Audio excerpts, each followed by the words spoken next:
A9 ನ್ಯೂಸ್ಗೆ ಸ್ವಾಗತ. ನಾನು ರೇಣುಕಾ ಅನೂರೆ. ಮಹಾತ್ಮ ಗಾಂಧೀಜಿ ಜಯಂತಿ ಅಂಗವಾಗಿ ಜಿಲ್ಲಾ ಮಟ್ಟದ ಬಾಪೂಜಿ ಪ್ರಬಂಧ ಸ್ಪರ್ಧೆ ಫಲಿತಾಂಶ ಪ್ರಕಟ. ಮಹಾತ್ಮ ಗಾಂಧೀಜಿಯವರ 155ನೇ ಜಯಂತಿ ಅಂಗವಾಗಿ ವಾರ್ತಾ ಮತ್ತು ಸಾರ್ವಜನಿಕ ಸಂಪರ್ಕ ಇಲಾಖೆ ವತಿಯಿಂದ ಜಿಲ್ಲಾ ಮಟ್ಟದಲ್ಲಿ ಪ್ರೌಢಶಾಲೆ, ಪದವಿ ಹಾಗೂ ಪದವಿ ಪೂರ್ವ ಮತ್ತು ಸ್ನಾತಕೋತ್ತರ ಪದವಿ ವಿಭಾಗದ ವಿದ್ಯಾರ್ಥಿಗಳಿಗೆ ಏರ್ಪಡಿಸಲಾಗಿದ್ದ ಬಾಪೂಜಿ ಪ್ರಬಂಧ ಸ್ಪರ್ಧೆಯಲ್ಲಿ ವಿವಿಧ ವಿಭಾಗಗಳಲ್ಲಿ ತಲಾ 3 ವಿದ್ಯಾರ್ಥಿಗಳನ್ನು ಪ್ರಶಸ್ತಿಗಾಗಿ ಆಯ್ಕೆ ಮಾಡಲಾಗಿದೆ ಅಂತ ಜಿಲ್ಲಾಧಿಕಾರಿ ಟಿ ಬೋಬಾಲ್ ಅವರು ತಿಳಿಸಿದ್ದಾರೆ.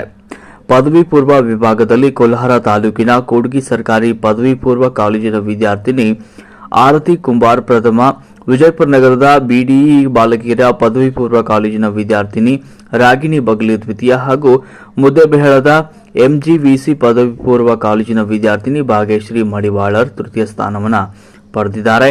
ಇನ್ನು ಸ್ನಾತಕೋತ್ತರ ಪದವಿ ವಿಭಾಗದಲ್ಲಿ ವಿಜಯಪುರದ ಸರ್ಕಾರಿ ಪ್ರಥಮ ದರ್ಜೆ ಕಾಲೇಜಿನ ವಿದ್ಯಾರ್ಥಿನಿ ನಸೀಮಾ ಚಪ್ಪರ್ಬಂದ್ ಪ್ರಥಮ, ಇಂಡಿ ಜಿಆರ್ಜಿ ಕಲಾ ಮತ್ತು ವಾಣಿಜ್ಯ ಮಹಾವಿದ್ಯಾಲಯದ ವಿದ್ಯಾರ್ಥಿನಿ ಸುಚಿತ್ರಾ ಎಸ್ ಬಿರಾದರ್ ದ್ವಿತೀಯ ಸ್ಥಾನ ಹಾಗೂ ವಿಜಯಪುರದ ಎಸ್ಬಿ ಆರ್ಟ್ಸ್ ಮತ್ತು ಕೆಪಿಸಿ ಸೈನ್ಸ್ ಕಾಲೇಜಿನ ವಿದ್ಯಾರ್ಥಿನಿ ದೀಪಾ ಚೋರಮೂಲೆ ತೃತೀಯ ಸ್ಥಾನವನ್ನು ಪಡೆದಿದ್ದಾರೆ.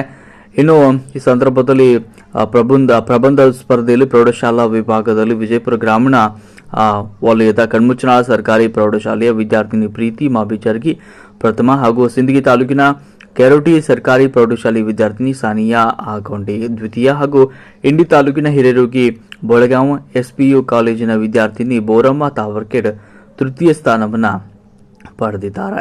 ಇನ್ನು ಅಕ್ಟೋಬರ್ 2ರಂದು ವಿಜಯಪುರ ನಗರದ ಜಿಲ್ಲಾ ಪಂಚಾಯತ್ ರಸ್ತೆಯಲ್ಲಿರುವ ಗಾಂಧಿ ಭವನದಲ್ಲಿ ನಡೆಯಲಿರುವ ಮಹಾತ್ಮ ಗಾಂಧೀಜಿ ಜಯಂತಿ ಸಮಾರಂಭದಲ್ಲಿ ಈ ಒಂದು ಬಹುಮಾನ ಮತ್ತು ಪ್ರಮಾಣ ಪತ್ರವನ್ನು ವಿತರಿಸಲಾಗುತ್ತೆ. ಜಿಲ್ಲಾ ಮಟ್ಟದಲ್ಲಿ ಆಯ್ಕೆಯಾಗಿರುವ ಪ್ರಬಂಧಗಳನ್ನು ರಾಜ್ಯ ಮಟ್ಟದ ಆಯ್ಕೆ ಸ್ಪರ್ಧೆಗೆ ಕೂಡ ಕಳುಹಿಸಿಕೊಡಲಾಗುತ್ತೆ ಅಂತ ಜಿಲ್ಲಾಧಿಕಾರಿಗಳು ತಿಳಿಸಿದ್ದಾರೆ. ನಿರಂತರ ಸುದ್ದಿಗಳಿಗಾಗಿ ನೋಡ್ತಾ ಇರಿ A9 ನ್ಯೂಸ್.